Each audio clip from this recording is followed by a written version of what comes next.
Welcome to The Weekly, a podcast brought to you by Calvary Bible Church. I'm your host, Jay Ewing. So good that you're tuning in either on YouTube or listening in on your favorite podcasting network. Do us a huge favor, always share or like these videos or podcasts. And we only take 5-star reviews. Nothing more, nothing less. 5 stars. Today we have my good friend, the second Tom of Calvary Bible Church, Thomas, in the booth. We're going to be talking about 1 Corinthians. But before we get there, do me a huge favor. Go to calvarybible.com, click your campus, find out what's happening in your neck of the woods. Stay connected, get connected by going to calvarybible.com. There's so many great things happening this fall here at Calvary. I don't want you to miss out. So go to Calvary. Or download the Church Center app. That's a great place to listen to the weekly as well, or submit a prayer request. Find out what's happening in your groups and how you are staying connected here at Calvary by the Church Center app. Now there's actually another way to give at calvarybible.com. You can also text to give. Find out more information about that. It's a wonderful new option here at Calvary. You can always put your offerings in the brown boxes in the back. Do they have those boxes in the back in Boulder? Yeah, I think so. Maybe. Yeah. Yeah. We'll look next time we're there. We will look like next time there. We got Thomas in the booth, like I said. It's been a fun intro already because I hit record earlier and muted Thomas. It's all good, Jay. It's all good. It's all good. I said the most profound things that I can't repeat again. Totally. You've had a busy week around here. You know, it's been a really great week. I think one of the things that's added to our plates is the parenting class. Jenny Fleetmeyer is doing an awesome job leading that with Cheryl, with the kids' areas. I mean, it's amazing. Yeah, and now we have the Bucknams in, so cornerstone of parenting. Yeah, Dr. Bob and Gail are kind of our parenting gurus, so to speak, who are teaching the class. And they've rewritten a lot of their materials just to help parents in the present moment. And it's been really helpful, I think, for people. And in between the sessions on Monday night, we do a midweek cast, which answers some of the questions that came in from the evening's teaching. So we do a text in your questions. We try to capture as many as we can on Monday nights, but then the ones that we don't have time to get to or just want to expound on, we jump on the midweek cast. Yeah, that's really cool. That's really cool. How are you personally connected to the Bucknams? I know that they've been a part of your life for a lot of seasons. Yeah, they're really good friends. I had the joy of meeting them actually through their kids. So their boys were in student ministries when I was a youth minister, which was great. That was like youth ministry, early 2000s. Yeah. Where now I'm assuming everything we did is illegal. That's probably true, actually. I was a youth can't play those games anymore. Yeah. Those were the good old days. We walked to school uphill both ways with no shoes on. But they got awesome boys that are all married. They got grandkids now, and it's fun to be partnering with them on this parenting class. Yeah, that's really cool. So we're in the third week of the preach of 1 Corinthians. Yeah, here we go. Yeah. What do you think so far? What's the temperature in your world on how people are enjoying 1 Corinthians? Well, let's state the obvious. We love the new Pew Bibles. Everybody loves them. Yeah, that's been a great addition to the Erie campus. But I have actually really enjoyed the conversations around chapter 1, specifically about Paul's really, I'm sure it's in other places, but his view of the cross is clearly communicated in chapter 1 of 1 Corinthians. Oh, yeah. It is saturated in that. And maybe outside of the book of Corinthians, this is his chapter on the cross, right? Would you say that? Well, you have in 15 really talks about the resurrection, but I think what's fascinating is so much of it is based on the death of Jesus, whereas I think a lot of modern Christianity is based on the resurrection. Right. It's like that's the key point, which, I mean, obviously Paul picks it up in Ephesians chapter 1 about the importance of the resurrection and the ascension of glory. But Paul makes such a big deal of what is accomplished in Christ's death right on the cross. That's really good. You said this last week, the cross is the crossroads of all humanity. Yeah. You think it's too bold of a statement? Nope. I think you need to sort of share what you were talking about. I think it's really important for Christians to understand how actually history is written from a Christian perspective. Yeah. From the truest perspective of humanity, this is how it goes. It is amazing how, I mean, I really do actually believe that the cross is the crossroads, meaning like this is the intersecting point of what all of humanity is going to be either directionally heading into or heading out of. Exactly. Right. Yeah. Thanks for putting it that way. And so you look at all the history in the past is leading up to the cross. Yeah. And then totally. like where the future of humanity is going is based on the cross. People's opinions about their own life, about God, has to do with the cross. What we do with Jesus Right. has to deal with the cross. Like all the conversations essentially come down to what do you think about the cross of Jesus Christ? Yeah. Whether people know that or not, I don't think they do. Right. But that's essentially it. It is. It's the pinnacle of the human experience. Even the thing about the world religions, they all have commentary on Jesus. Right. And I would say the vast majority, if not all, have a really positive view of Jesus. Yep. You know, your Muslim friends, Hindu friends, like he's one of the gods. He's a great prophet. Really positive. But once you start poking around saying, well, let's talk about the cross. Yeah. Let's talk about what was accomplished there. Who's being crucified? Then it's like, boom, division. Who allowed him to be crucified? Totally. So, yeah, I think this is the crossroads of all humanity, past, present, future. Totally. Now, you make a very important distinction, and we're going to get there in chapter 15. The resurrection is the central point, the validation of it all. Yeah, but there's victory in the death. Right. It's not just in the ascension. There's victory in the death of what is being forgiven in what looks like losing is actually winning. These are parts of the argument that Paul is making here, where what looks like shameful, what looks like cursing is actually God's victory plan. Yeah. You said it in chapter 1, verse 18. It says, for the word of the cross is folly to those who are perishing. And you used the word foolish and then said moronic. Yeah. And I think that's a really important word to capture in that folly word. How is the cross moronic to those? Yeah, I think it's the Greek word. It's not in front of me, but moros, which we get our word moronic. Totally. So, yeah, you think about how Paul says, you know, for the whole world, it's divided into two camps: Jews and Gentiles, right. Jews and Greeks. It appears really stupid. For the Jew, it's like, I can't even imagine Messiah, anointed one, right? This is in the line of David to sit at the throne of David, King of Kings, Lord of Lords, Prince of Peace, dying. Right. That's just not a category. And then, you know, cursed is the one that hangs on a tree. Yeah, which is Deuteronomy. Deuteronomy, early historic text of our faith. So it's like that's what's in their mind when they think of crucifixion. And then for the Greek, there's a lot of noble ways to die. Right. A lot of their heroes die, but not crucifixion. Crucifixion is what you do to publicly shame and embarrass someone. Right. And for the Gentile, you're thinking, how is Jesus more powerful than Rome? Rome put the guy to death. Right. Like, why would we entrust ourselves to him? So it's foolishness both sides. It's folly. It looks moronic. It does. And I think that the key there, though, is... Sorry, I was going to say the key. Yeah, go for it. But to us who are being saved is the power of God. Yeah. That's the key. This is the power of God that actually turns the whole world upside down. Mm-hmm. This is where the Christian now says, oh, the world and its wisdom and its power struggles and how it values life, people, all this stuff. It's like, it's through a different lens now. Right. It's through the lens of cross, of the cross of Christ. Yeah. And it's interesting because the way Paul looks at humanity isn't Jew or Gentile. Like, that's not what divides people in and out of the family of God. No. It's those who are walking towards or walking away from the cross. Yeah.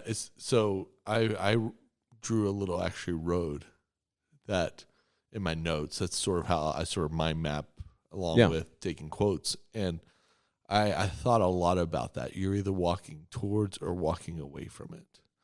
Now, I think it's hard for American Christians to understand the cross for several different reasons. Maybe you can help unpack that for us. One is we don't like losers. Mm-hmm. our American history is based upon winners. Like our founding fathers, we won against England. I make fun of that all the time with my English friends. You know, like we love winners. We love individuals who will go through the crucible and not give up and win, right? Yeah. We choose our teams by this. Our affiliation for teams come from like either parents or relationships, or they won in a certain time period that was meaningful for us. Oh, for sure. I mean, like my fantasy football team right now, Yeah. it's terrible. Yeah. So what are some other ways that Americans don't understand the cross based upon our sort of our culture of this success-driven, winning type mentality? Well, part of that is like what is the cross where do you see the cross today? And it's primarily jewelry, or what maybe a Christian bookstore or Christian company has like stamped with the cross. Right. So really, it's affectionate in some way. Right. So when we see the cross, it's a positive thing of like, oh, the cross of Christ. For the first century, the cross is the instrument of execution For criminals. For criminals, and it's for not even just for shame. criminals. Like you could kill criminals in a lot of different ways. Oh, yeah. And they did. So in Corinth, there's actually, it's called the bema. It's this like post that you could bring someone in to judicial trial. You would then like chain them to it, and then you could put them to death there. Right. That's kind of almost like, yeah, you're being guilty. We're going to do this in an honorable way. Right. The cross is something totally different. Right. The cross is the lowest form of execution that's public. So it's people have tried to equate this to like the electric chair. Right. Even there, it's not public. It's a pretty private experience of execution. And that's maybe the normative way of how people are put to death in America.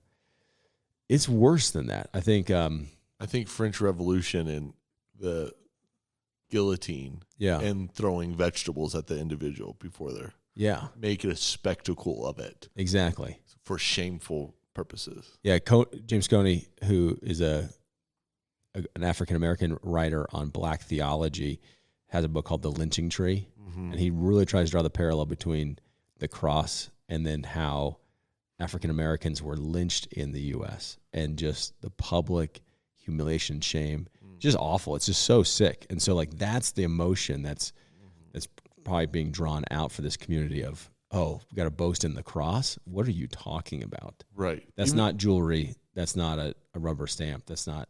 It wasn't even affectionate. until the political success of Christians of Constantine that you don't even see crosses in art in the first. Right. And that was because was that a dream or a vision that he had of like conquering through the symbol of the cross? Right. But also like, more importantly, like it was such a shameful thing that you wouldn't identify with it in a public way. The seashell, the conch shell, or the fish were the early adopters of those symbols because they weren't a spectacle like the cross was. Yeah, so I think when it opens up in 18, for the word of the cross is folly to those who are perishing, it's like, yeah, that makes sense because there's nothing about it that is attractional. And so it does look like foolishness to boast in something like this. And I love, so just notice this. We didn't have time to talk about it on Sunday, but really this is present directional. So those who are perishing and then those who are being saved. So when you think of... I didn't notice that. That's interesting. Yeah, so you think of like God is life, and we say that's heaven. To be separated from God is to be separated from life. That's death. Call it hell. The destination isn't just simply like we're all on one road and then like you figure out which place you're at the very end. Is that we're currently on a path towards that destination. So like the way I'm living right now is on the road towards perishing away from the cross, or I'm on a road of being saved. Now we could do a huge study at some point if we wanted to on the different ways in which the scriptures talk about you've been saved, you are being saved, like here, and one day you will be saved. Yeah. Right. So it's not just something that just happened in the past; it's something that's happening right now that will be fulfilled fully in the future. But I think it's just important to remind ourselves, like, okay, this is directional, and the direction is towards or away from the cross. And so that means people could be coming to church, and there's a lot of people that are, who positionally seem to be really close to the cross. Like they're coming to church, they know their Bibles, maybe they're cultural Christians, but directionally they're living away from the cross. So geographical location, it's sort of like, oh, they're kind of Christian, but their heart and their attitude and what they are living after is actually away from the cross. They're actually perishing. Like you could be really, really close to all these things, but you're not facing it, pursuing it, loving it. And so it's almost at a disadvantage where you look at someone you would say, look at their life. It's like a train wreck over there. Right. But man, they seem so far from what we would view as like Christian, but man, they're so hungry for the Lord, and directionally they've turned and they're moving towards the cross. And it still looks like their life's a mess, but positionally they're moving towards life. Yeah. And they're like, the cross is not folly to me. I'm going after it. So I don't know if that helps at all, but it's like, okay, wherever you are, whether your life's put together or not put together, that's not the point. Like the cross isn't to make bad people good people. That's not even what we're doing at church. Right. What we're doing at church is making dead people alive people. And you could be really, really far away from life and experience a lot of death. But if you would just turn from there and start moving towards the cross from wherever that is, man, you're on the path to life. Yeah. So the question I had in my mind through this is, why does God want to use the cross as the decision point? Yeah. And he tells us, you quoted from Jeremiah 8 and Isaiah 29, I will destroy the wisdom of the wise, and the discernment of the discerning I will thwart. The cross has to be the mechanism in which God chooses to have humanity really come into question if it's real or not, right? Yeah. Or if it's true or not, or if it's the way in which actually you are wise. Yeah, I think that's the piece in verse 21 that's so important, is that it pleased God through the folly of what we preach to save those who believe. So this decision of the Son of God crucified in a way that causes some people, the Jews, to stumble and the Gentiles in other ways to stumble, is by design, and it's actually the pleasure of God to do it this way. Yeah, it says in verse 21, it pleased God. It pleases him. Yeah. And so there's so many things we say, okay, hold on. Are we embarrassed of the gospel? Do we think the gospel's enough?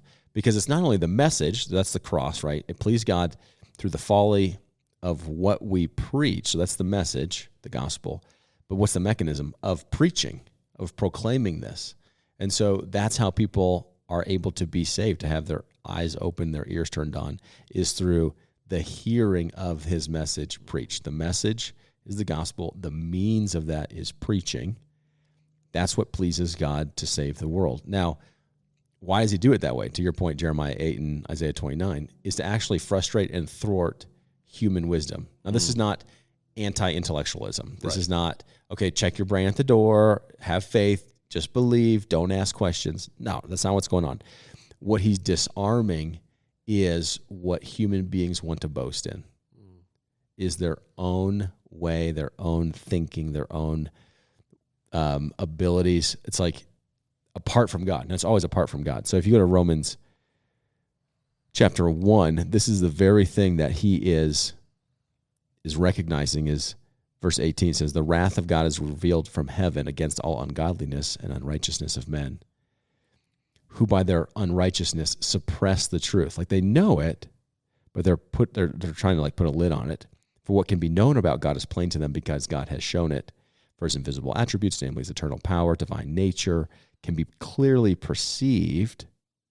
And then it says this, for although they knew God, they did not honor him or give him thanks, but they became futile in their thinking, and their foolish hearts were darkened. Claiming to be wise, they became fools. And this is why they became fools, because they exchanged the glory of the immortal God for images resembling mortal man. So therefore God gave them up into this human wisdom, this natural man wisdom, and the whole world just falls apart now. And so Isaiah, when he's like, and Jeremiah, because you've rejected the word of God, I'm gonna give you over to your wisdom, which is gonna just lead to destruction. And so it's gonna frustrate you that the very thing you have to do to come back to me is humble yourself. Surrender. So 1 Corinthians, what is he thwarting is the human boast. So the reason it pleases God to do it this way, that the world would say, that's folly, that's stupid, I'm not going to believe that, I can't bring myself to believe that, is so that those who would believe would say, only God. Only God. So in verse 29, so that no human being might boast in the presence of God. Verse 31, so that as it's written, let the one who boasts, boast in the Lord. I love how you describe that this weekend of when you get to heaven, you're like, yeah, I made it. I knew what was going on the whole time, right? You're like, yeah, I was smart. I read these books. I got here. You're welcome. I'm here. I think it's amazing because oftentimes what gets you into a kind of like a club, so to speak, right, is your abilities to rise above, to esteem yourself higher, to exalt yourself higher, to prove yourself as a gold medal winner, right? And so what the Lord does in the cross, though, is he reverses the whole thing. And so what gets in the way of the cross is not your inabilities, but actually your pride. So what's in the way of human beings accepting the cross is themselves now. It's not where they're born. It's not their socioeconomic class. It's not what family name they have. None of that inhibits them from coming to Christ. It's not what you've done. It's not the amount of sin that you've accumulated in your life. The only thing that stands in the way between you and Jesus is your pride. And so those who boast in themselves, will not humble themselves, can't come to life because it's the way of the cross. And God doesn't say, well, look at this. It's like, you figure this out. You go die to yourself. He says, I'll go first. Yeah, I'll go first. I go first. So like, I will model for you the way of the cross. God has always, I think that's one of the most unique things about our Christian faith is that our God doesn't demand things that he hasn't done himself. Yeah. He went first. He goes first. He goes first. I also love that, like, this is just the way that God loves to operate. Zach did a great job on Thornton, and Tom did a great job in Boulder, just highlighting some of those episodes of how the Lord loves to use the things that the world looks like foolish and folly. So you think of King David, like he's the last son of Jesse to be thought of as king. God's like, that's my guy. Yeah. He loves to use Deborah as a prophetess. It's like, yep, that's my gal. He loves to use even means of salvation. Think of like Naaman. He was this mighty Syrian general who needs to be healed from his leprosy. And the prophet Elijah says, well, go wash yourself 7 times in the Jordan. And Naaman's like, do you know how shameful that is? Like, that's foolishness. We have water in Syria. We have cleaner water than this. Right. And it's Naaman's servant that says, if the prophet had asked you to do something mighty, like climb to the top of the mountain, slay the dragon, bring back, whatever, would you not have done it? Why? What keeps you from this? And it's like, because it's so humbling. It looks foolish. He says, well, just go do it. Yeah. And he does it, and his healing comes.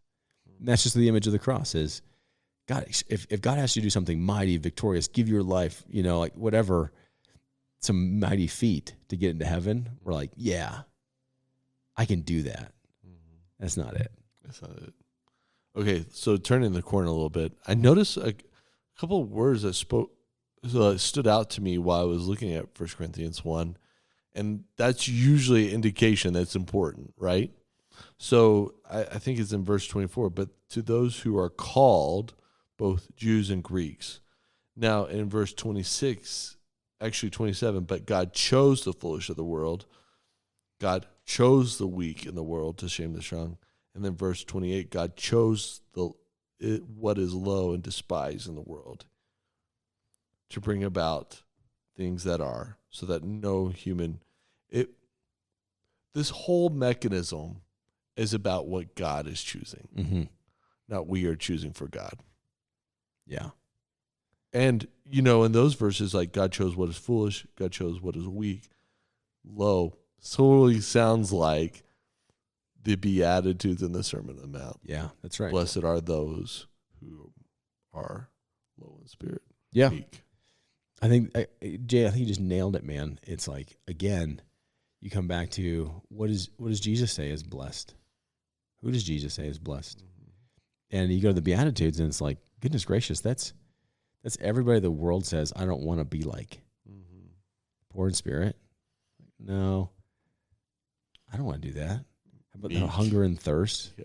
No, I don't want to do that. Yeah, meek. Who mourn. Yeah. Those are all things I'm trying to avoid. Right. Totally. And this kingdom says it's totally opposite. Yeah. I think it really gives hope. And this is where the podcast comes in. It's like, it's land the plane. Really gives hope. Like, if you are at the end of the rope, as Eugene says about the Sermon on the Mount, it's a great place to be because it's less of you and more of God. Yeah. If you are suffering right now, you're in the exact place which God can delight in because you're weak, right? I'm going to boast in the cross, right? That's what Paul says. That's why I'm going to boast in my weakness. Why? Right. Because then it makes much of what God's doing in my life. It's not about me. So again and again and again, it's like, who walks away from Jesus? It's the people that are threatened by him, that want to hold on to their power, want to hold on to their position, want to hold on to their possessions, want to hold on to everything this world says gives them power, gives them importance, gives them victory. And the Lord's like, man, the kingdom is going to be different than that. Yeah. It's not just for the good-looking, the intellectual, the people that figured it out. Right. It's the ones that I've called. And I think you're right. Again and again, you have to come back to, this is God initiated. Yeah, this is what God wants. What God's doing. I want to be part of what God's up to. Right. If you want to do something God's way, then just pay attention to how he's going to do it. Yeah, how great was that from Bonhoeffer on Sunday, where Bonhoeffer's like, if I imagine who God is to be, and I determine where to meet God, I basically find the mirror of myself. Right. As the Greeks did that with them within Zeus and Apollo, and they put themselves in there. But if it's God who's the one that initiates, God who's the one that gets to call, God gets to be the one who chooses the plan of salvation, I meet him at the cross. Yeah, that is your choice. Yeah. There's no other way. There's no other way. It's interesting because we just need to pay attention to, I think it's a great reminder for us to like have a robust view of the cross and remind ourselves daily, weekly, monthly, actually what the cross is for us. Because so easily we think about all the good things God does, like the resurrection, like all the amazing stories he does, and really it's in his losing that he wins. Yeah. And I think so many of us need to be reminded it is that story, and that's enough. It's enough to trust that. And we don't need to add to it. We don't need to add more spectacular, I guess, I just imagine these churches that are so bored with the gospel that they're like, you know what we need to do? We need to add some pizzazz around here. Right. Because the gospel story of Jesus Christ crucified isn't enough. Yeah, it's a loser story. And it's like, no, that's actually the only story that gets people saved. Yeah, it's the only one. It's amazing. All right, Calvary, thanks for listening in to the conversation this week. Thomas, thanks for being in the booth once again, walking us through 1 Corinthians 1. Get prepared this next week. We're going to be reading 1 Corinthians 2. I would read the whole chapter to prepare yourselves for Sunday morning. It's going to be a great vision of what the Spirit does in our life, who the Spirit is. Yeah.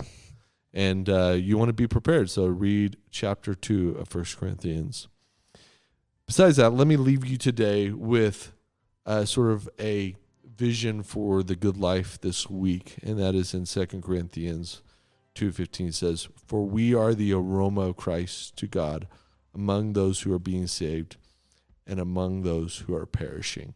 Remember, the aroma of Christ. We are the aroma of Christ. And that only comes from you and I looking more and more at the cross and knowing that it is God's mechanism for which we will be saved. Have a great week. Look forward to seeing you later, my friend.